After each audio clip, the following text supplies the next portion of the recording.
Ok, continuamos entonces. Ahora sí, vamos a pasarnos a la siguiente presentación. Escenarios. Aquí vamos a ver, vamos a profundizar un poquito más sobre las técnicas de SA, de los escenarios. Un escenario es una descripción parcial del comportamiento de la aplicación en un momento específico. La utilización de escenarios implica identificar distintas situaciones y describir la acción a llevar a cabo. El análisis de escenarios en una empresa es una metodología que puede favorecer en la prevención de errores en el control de tiempo y de otras variables que afectan la productividad y la rentabilidad.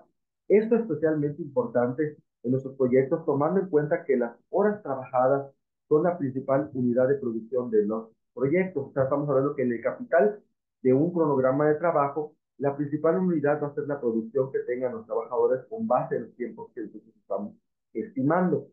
Sin embargo, evaluar las ventajas y desventajas del análisis de escenarios es fundamental si lo que se busca realmente sumar beneficios a las competencias de los proyectos de manera eficaz y objetiva. Y con esto nosotros vamos a obtener la viabilidad financiera y una viabilidad económica. Pero si nosotros no determinamos correctamente cualquiera de los escenarios, puede ser que tenga viabilidad financiera, que es lo que vimos en nuestra semana pasada, pero en esta semana no tenga la viabilidad económica.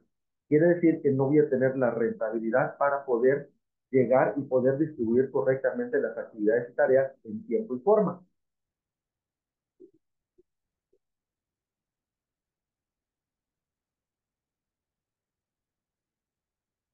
¿Qué es el análisis de escenarios entonces? El análisis de escenarios o SA es una técnica de evaluación que se utiliza para identificar y medir la aparición potencial de sucesos de riesgo operativo o para evaluar la resiliencia operativa. A diferencia de las evaluaciones de riesgos operacionales tradicionales, es un análisis hipotético. El análisis de escenarios está diseñado para derivar evaluaciones razonadas de la probabilidad e impacto de pérdidas operativas plausibles o para analizar la resiliencia operativa. Puede utilizar el proceso de análisis de escenarios para construir análisis de escenarios y recopilar datos cualitativos y cuantitativos de su forma. Con un análisis de escenarios puede registrar un intervalo de estimaciones de frecuencia y gravedad en grupos, junto con la información de soporte de evaluación. Ventajas y desventajas del análisis de escenarios en una empresa. ¿Sabías que el análisis de los escenarios determina la viabilidad y factibilidad del proyecto? Esa es una parte muy alusiva que nos hace reflexionar. ¿Realmente podemos contemplar que un proyecto se puede resolver si no tenemos una buena estructura hipotética de los escenarios?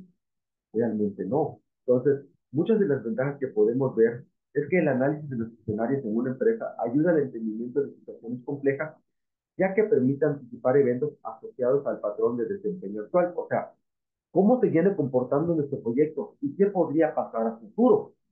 Por eso, precisamente, las instituciones nos dicen que a partir de las fases del diagrama de Gantt elaboremos posibles escenarios, porque tenemos el comportamiento de las actividades y tareas, pero también tenemos el comportamiento de los responsables de ellas, como bien les compartía. ¿Qué pasaría si establecemos que a lo mejor no asiste todo el personal que nosotros habíamos solicitado para nuestro proyecto?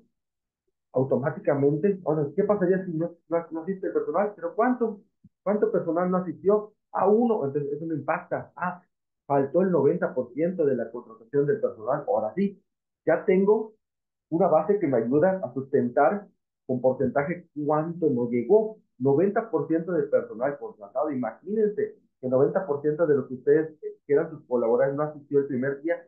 ¿Qué van a hacer? Ya tenían ustedes su cronograma bien distribuido, ya tenían distribuido quién iba a empezar con la primera fase, a quién tenía una tarea, y no asisten, tienen que empezar a mover. La gran ventaja que tiene el cronograma de trabajo es que son flexibles, podemos mover, pero al mover la temporalidad solo tenemos un margen de error del más menos 5% como lo indica la estadística. En la estadística, en la probabilidad dicen que hay un error de sesgo de información. Tenemos 5% de error, o sea, para atrás o para adelante. El análisis ofrece diferentes perspectivas para encontrar nuevas soluciones a problemáticas de productividad. El análisis de escenarios en la planificación estratégica permite tener un panorama sistemático de las posibles circunstancias favorables y desfavorables para la organización. Facilita el análisis profundo de la información por medio de la evaluación de hipótesis. El análisis de escenarios permite delimitar aquellas situaciones en las que vale la pena invertir recursos. Pero recordemos que todo, como pasa en la vida, todo lo que tiene una ventaja va a tener sus desventajas. Entonces, ¿cuáles son la mayor parte de las desventajas que tiene un análisis de escenarios? La primera que vamos a conocer es que como es futuro, no podemos saber si pasa específicamente en lo que vamos a hacer. Imagínense ustedes que establecen ese futuro hipotético de una de sus fases y no sucede en esa fase, sino sucede en la última fase, que yo lo tengo de fase inicial y de fase de desarrollo, pero mágicamente resulta que en esas dos sale todo perfecto y la que más me impacta es la fase de consecución. Pero yo nunca elaboré escenarios de ahí, o sea, no tengo. Entonces, si bien el análisis de escenarios en una empresa facilita la toma de decisiones estratégicas, esto no significa que pueda aplicarse de manera despreocupada. Existen ciertas desventajas del análisis de escenarios relacionadas al manejo de información que se tenga del sistema, o bien a la hora de aplicarlo en la dinámica. O sea, si nosotros no tenemos bien distribuida la información, también esto puede impactar también en realmente si estoy estableciendo un correcto escenario.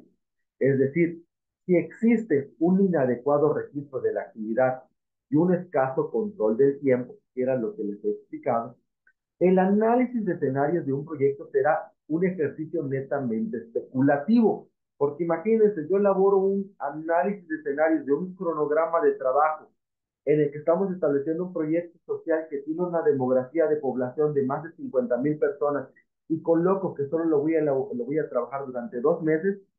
Entonces, mi análisis de escenarios se convierte en algo especulativo, porque es algo que podría pasar, pero ni sabemos si sea real, porque no tengo datos estadísticos correctamente distribuidos. Entonces, este método requiere basarse en antecedentes y datos reales para establecer correctamente las posibles hipótesis. Por lo tanto, realizarlo de una buena manera muy subjetiva puede traer resultados no deseados para la eficiencia del equipo de trabajo. De aquí que, si solo lo que se busca es aumentar la productividad y la rentabilidad, es extremadamente necesario que el análisis de escenarios de un proyecto sea realizado tomando como base un registro histórico de las horas trabajadas de nuestro proyecto. O sea, realmente de la distribución correcta de los tiempos que estamos trabajando en nuestro cronograma de trabajo. Planificación de los escenarios. Consigues convencer a un 67% de tu audiencia. ¿Se podría decir que es un escenario optimista? Sí. Todo aquel porcentaje que pase el 50% que se le llama la media, se puede determinar como un escenario optimista, definitivamente sí, porque estamos arriba de la media. Todo porcentaje que está en la media o menos, en la media se le llama escenario neutral y más abajo de la media se le llama escenario negativo, pues, o el peor escenario.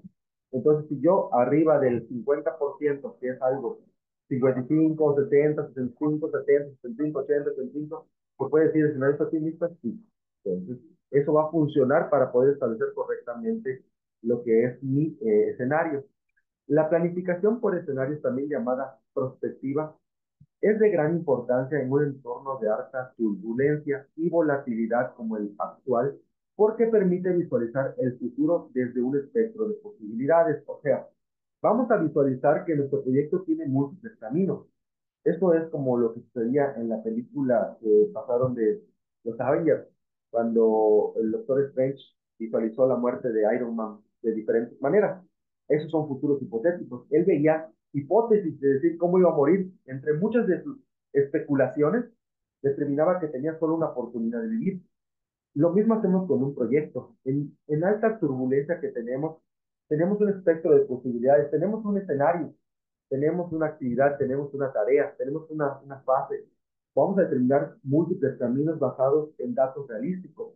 Esos caminos me van a poder determinar posibles estrategias que puedan solventar la problemática ante factores o amenazas que puedan afectarlo. Esta visualización es una información estratégica que proporciona una ventaja competitiva y facilita la identificación de las posibles amenazas en cada escenario, y frente a estas amenazas determinar las capacidades necesarias requeridas. De ahí que la perspectiva resulta una herramienta indispensable para la toma de decisiones.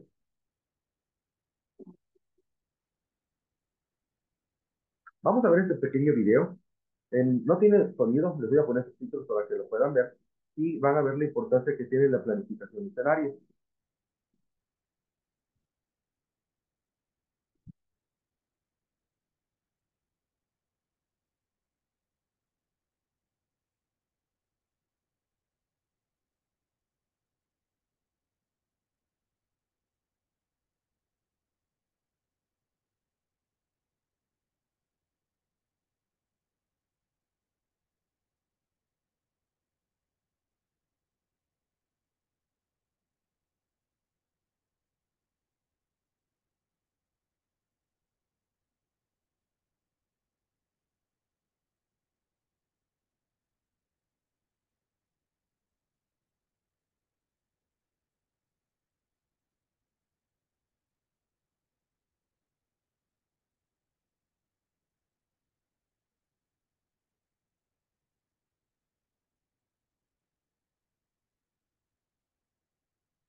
Y esto era una parte muy importante que veíamos en esta semana uno.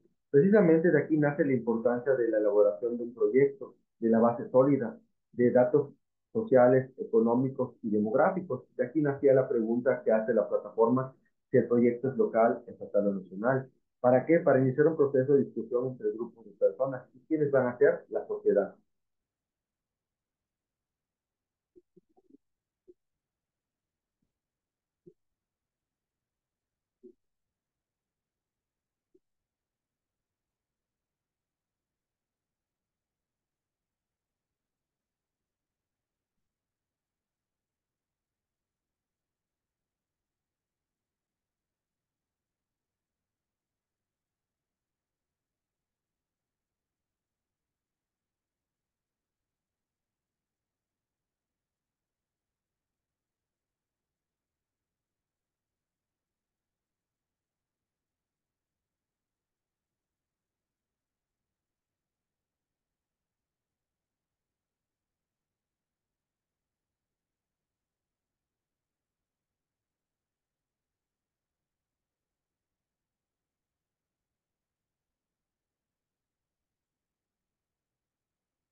Ok, entonces esa es la relevancia que tiene la planificación de escenarios para el control en un proyecto que estamos trabajando.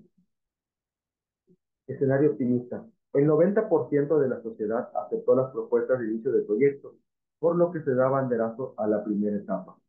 Esto es a modo de ejemplo para que ustedes puedan analizar que las estadísticas van a transmitir profesionalidad y mayor sensación de veracidad. O sea, para eso precisamente nos sirven los porcentajes. Da una base de veracidad de la información que estamos trabajando. Ahora, ¿qué pasaría? La sociedad aceptó las propuestas de inicio del proyecto, por lo que se da banderazo a la primera etapa. Y estamos hablando que la sociedad, pero si estamos hablando de un conjunto o de un universo de población, ¿cuánta población es la que realmente aceptó? Si nosotros habláramos de un microproyecto, entonces ahí sí podríamos utilizar esta técnica de utilizar la parte de decir, el equipo de trabajo acepta las propuestas, porque yo ya conozco que es un microequipo, pero estamos hablando de un conjunto de personas. ¿Cuánto porcentaje de esas personas aceptó? ¿Cuál va a ser la base sólida, la estadística y la probabilidad? Ah, ok, el 90, el 80%, el 85, el 75. Yo ya tengo una base sólida. Entonces, de esa información que asimilamos del porcentaje que tenemos que solamente un 10% no aceptó. Entonces, estamos hablando de lo mejor que le podría pasar. ¿Ok? Porque decir el 100% se vuelve algo irrealista, porque también vamos a decir que decir el 100% estaríamos hablando con una situación que dijéramos todos aceptaron, pero estamos hablando de una norma social. Entonces, al hablar de normas sociales, digamos, no todos van a aceptar, pero estamos hablando de un buen porcentaje, quiere decir que con esto vamos a hacer que la demás gente, con un buen trabajo, que eso es lo que vamos a efectuar en las acciones, porque tenemos el mejor escenario. Propuestas de solución no hay, porque es el mejor escenario. Pero ¿qué acciones yo realizaría para mantener ese optimismo y para ayudar a que ese 10% diga, oye, está trabajando el 90% de la sociedad, entonces vamos a adentrarnos con ellos para poder trabajar en equipo, realizar juntas, eventos, talleres, información, difundirla, todo lo que ustedes consideren. Ahora, vamos a ver lo contrario, el pesimismo. El 95% de la sociedad visitada no quiso responder las encuestas debido a la falta de tiempo de interés.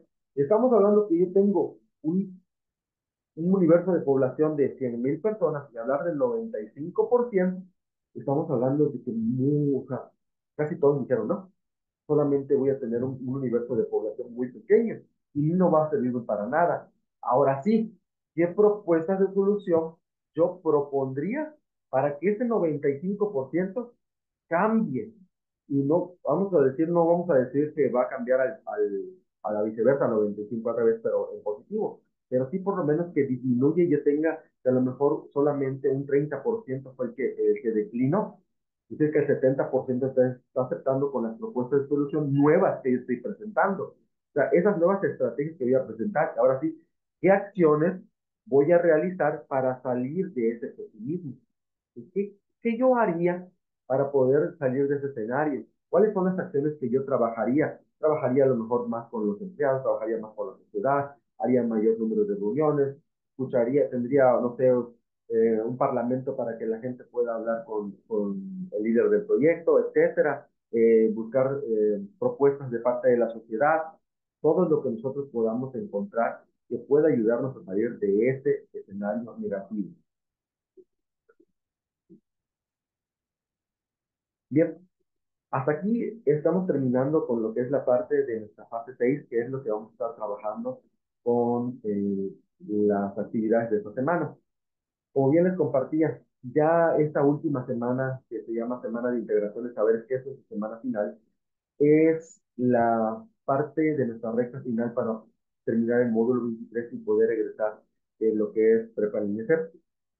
En esta última semana van a estar trabajando con la construcción de una web. Es muy importante que visiten el contenido extenso a partir de la página 16. A partir de la página 16 les va a indicar cuáles son los elementos que se van a estar evaluando para la construcción web. Un menú funcional, vamos a estar trabajando con secciones, vamos a estar trabajando con lo que es botones dinámicos, call to action, vamos a estar trabajando con imágenes destacadas, con imágenes alusivas al tema, vamos a estar trabajando con hipervínculos, vamos a estar trabajando con botones dinámicos, vamos a estar trabajando con links, hipervínculos y la creatividad e innovación en los productos para nuestra fase final.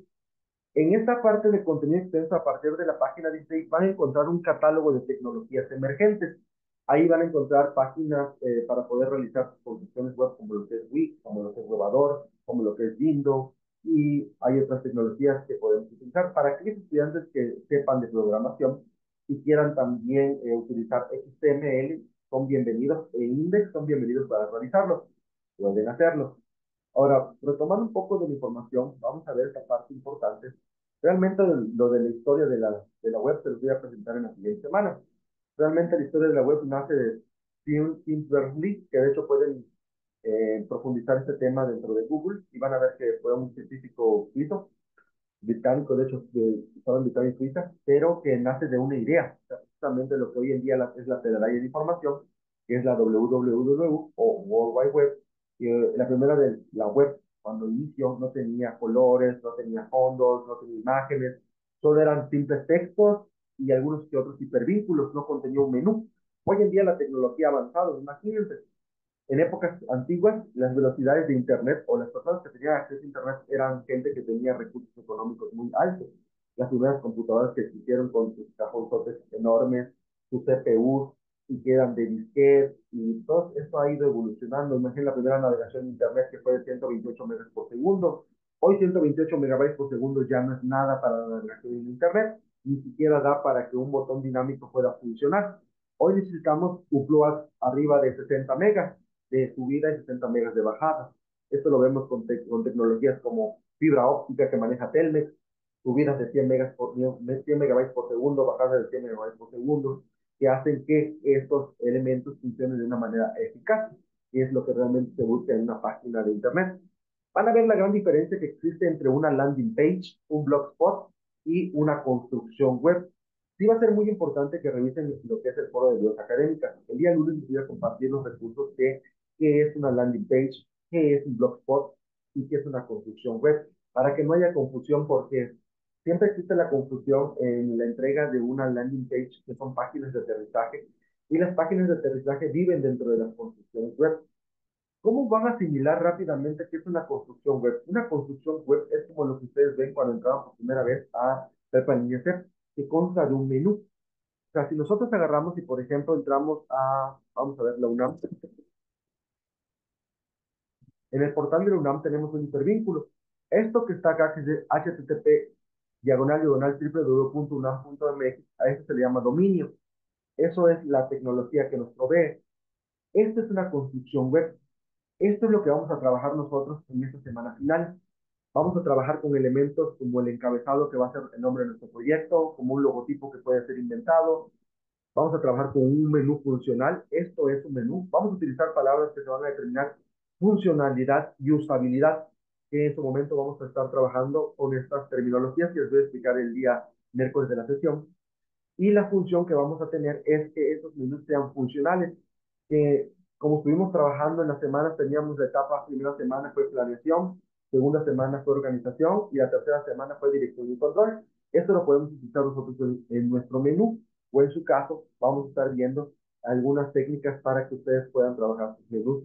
Debe de contener imágenes, debe de contener elementos. Por eso, una de las partes importantes que veíamos en semana uno era que en la semana uno trabajamos con un recurso que era MP3, un recurso de audio.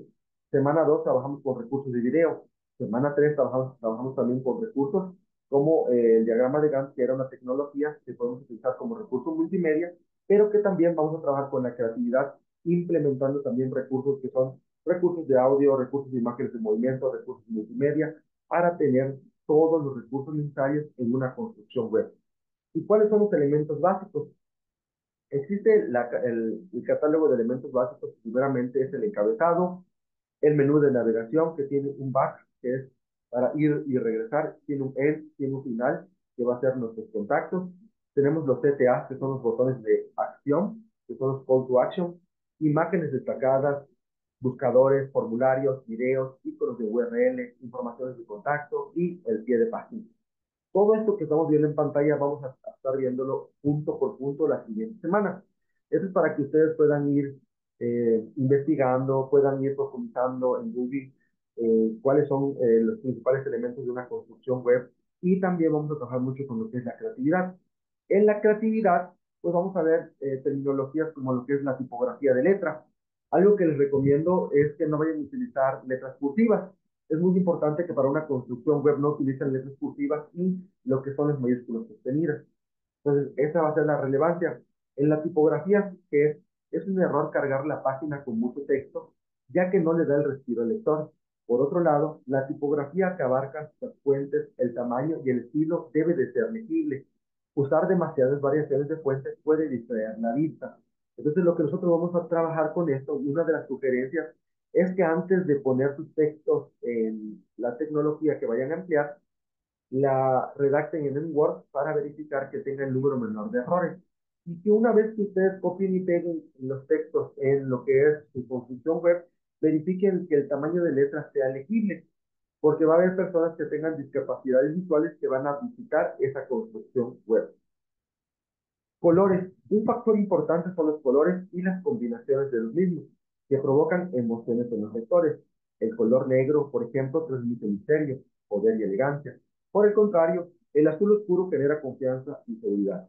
El uso de los colores y sus combinaciones siempre deben ir enfocados al punto donde desea llamar la atención. Se deben utilizar los colores acordes a la marca para así fortalecer la imagen. O sea, ¿qué quiere decir?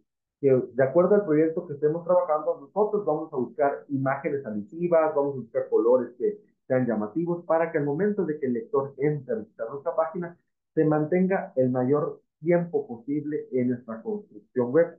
Y eso es uno de los objetivos principales de la semana de integración de saberes.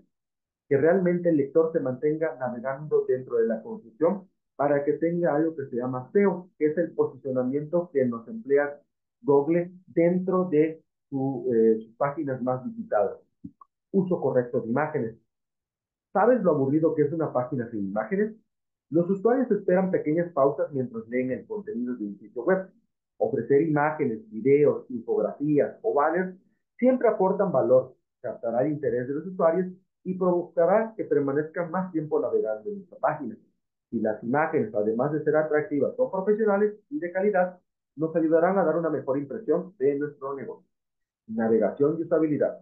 Una de las razones más importantes a la hora de invertir en el diseño de una página web, un sitio web puede tener un diseño muy atractivo, pero si el usuario no encuentra fácilmente la información que está buscando, cerrará la pestaña y buscará en la competencia. Existe tanta competencia que no nos podemos permitir perder un posible cliente. Y esto es lo que realmente vamos a buscar. Realmente que toda la información que estemos contemplando en nuestro menú sea la que al momento de dar una llamada de acción o un clic sobre ese botón o sobre ese menú sea lo que realmente dice. Imagínense que dentro de su botón de menú diga objetivo general y al momento de darle clic al objetivo general no me lleva a nada, esto se determina que el botón no es usable y no es funcional porque no tiene lo que presenta. Somos impacientes, así que si una página web tarda en cargar, el usuario abandonará el sitio. Si el proceso de compra es confuso o lento, lo más probable es que el usuario no acabe comprando.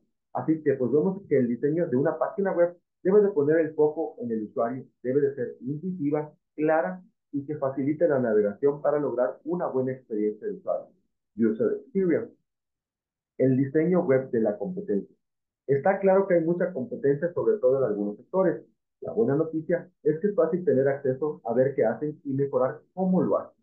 Analizar a nuestros competidores nos puede servir para ver como usuarios aspectos a mejorar podemos aplicar a nuestra página web. O sea, que nosotros tenemos que buscar nuestras áreas de oportunidad para poder mostrar un una buena calidad de la información, que esto nos va a determinar en los niveles de confianza. El sitio web es el rostro del negocio, o sea que es nuestra tarjeta de presentación, tu escaparate digital. Entras en una página web y en cuestión de segundos te llevas una impresión de una marca, de un producto, de un servicio, de un proyecto, y en pocos segundos más decides si seguir navegando e incluso acabas comprando o por el contrario salirte. Y la confianza tiene mucho que ver en la decisión, o sea, cómo distribuyo la información dentro de la construcción web. Un sitio mal diseñado se le determina que tiene mala arquitectura de la información y no tiene arquitectura del diseño. Es igual que un mal vestido, no nos engañemos. La primera impresión importa. Por el contrario, un buen diseño web transmite profesionalidad, calidad, credibilidad, transparencia y sobre todo confianza. ¿Qué opción eliges? Y vamos a ver también la parte del SEO, que era lo que les correspondía, que es la compatibilidad que tiene las páginas web con los motores de navegación Google. Bien, se nos acabó el tiempo de la sesión. Esta presentación se los voy a compartir ahorita en lo que es la pizarra de sesiones para que tengan acceso a visualizarla. Estaríamos viéndonos el día miércoles para dar continuidad con nuestra semana final. De todas maneras, si el día lunes tienen alguna duda con respecto a la información que van a estar trabajando, con toda confianza me pueden escribir en la plataforma y de igual manera tenemos el foro de dudas académicas para que visiten la información de la diferencia que existe entre un blogspot, una landing page y una construcción web. Y recuerden, si necesitan de algún apoyo extra, con toda confianza me pueden escribir. Bonita tarde y bonito fin de semana.